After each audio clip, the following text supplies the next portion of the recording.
First of all, let's talk about that top line at 193 billion. Like I mentioned, it beat some analyst expectations. Is it simply a story of higher net interest margins and the higher interest rate environment that we saw for the second half of last year?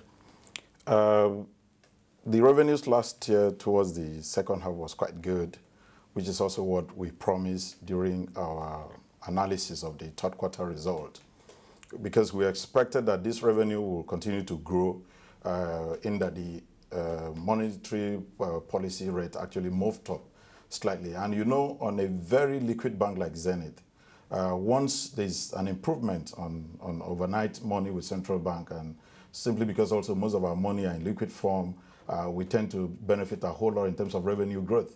So this actually made our revenue to grow more than expectation during the last quarter. And bearing any unforeseen circumstances, we expect that this trend will continue even during this first half of 2011. Mm-hmm. We expect our revenue to grow. We also expect to grow in almost all parameters, both in terms of interest and then non-interest income. Okay, but let's look at the cost side, because like I mentioned, that's profit after tax, profit before tax, even at 50 billion, did disappoint some analysts, and many are pointing to higher OPEX in the fourth quarter in particular.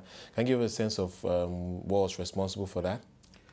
I would not say my OPEX increased. Rather, my OPEX during the year decreased by about 8%. And I promise that we'll keep improving in terms of our cost-to-income ratio. We actually dropped by almost 2% in terms of cost-to-income ratio.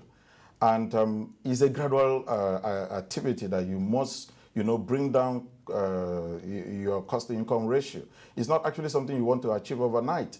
And if you also look at, even with the trend of the global financial meltdown, we are just one bank that did not retrench. And if you look at the component of my OPEX, they are mainly depreciation and then staff cost. So in a situation where there was a global financial meltdown and Zenith Bank did not even retrench a single staff, I mean, that will also make sure that it is a gradual process for us to actually bring down our OPEX. And I also explained during the third quarter analysis that there are certain costs that are controllable, certain costs that are uncontrollable. For the controllable cost, we are trying to look at various options.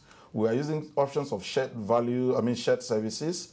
We are also trying to see what we can outsource to actually bring down this cost in terms of we running ourselves. But we are hopeful that if we continue with what we are actually deploying right now, our cost-to-income ratio should be coming down gradually and also in line with our OPEX as well. Let's quickly touch on your dividend payout, well over 70%, a bit much higher than what many analysts expected. You're paying 85 kobo per share. What's the thinking behind that? Well, you should realize that a lot of diverse interests investing into Zenith Bank. And in a situation where we are not giving any scripts issue this year, we also look at, we're already very well secured as a bank in terms of our capital adequacy ratio. That is well over 36%. This is more than 3 times the expected minimum of 10%. So you look at what do you want to achieve. If you have such a huge capital, it means you've already built up that shock absorber.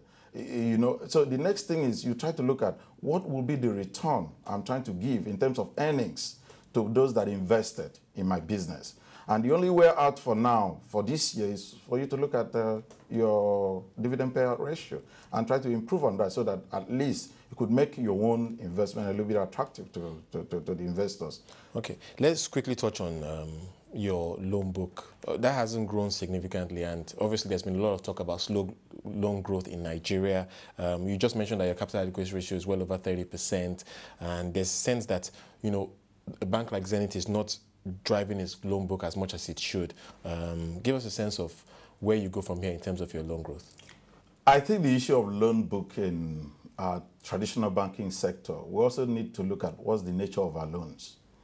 Before the new CBN prudential guidelines, most of the loans in the banks were quite short term. A lot of 90 days, 180 days, 1 year transaction, working capital financing. And you see that most of those loans, because we play in the top AAA market, we play in the big players in these different sectors of the economy. And because that's our concentration, you see, most of their working capital needs, the cycle is not that long. So for the fact that balance sheet, which is as at a particular point in time, does not show that tremendous growth, I mean, we've just mentioned that our revenue grew within this period. Definitely. It means that we must have done a lot of transactions. It's just because of the nature of our loan book, which are a little bit short-tenured in the past, but that is being addressed right now. And if you also look at the economy is already promising a whole lot in 2011, in which we are also going to take advantage of the growth parameters that are, in fact, right now, if you look at the sustainable economic development growth in Nigeria, you should see that minimum within this 2011, we would be able to grow at least 15% of our loan book, and that we are quite sure of.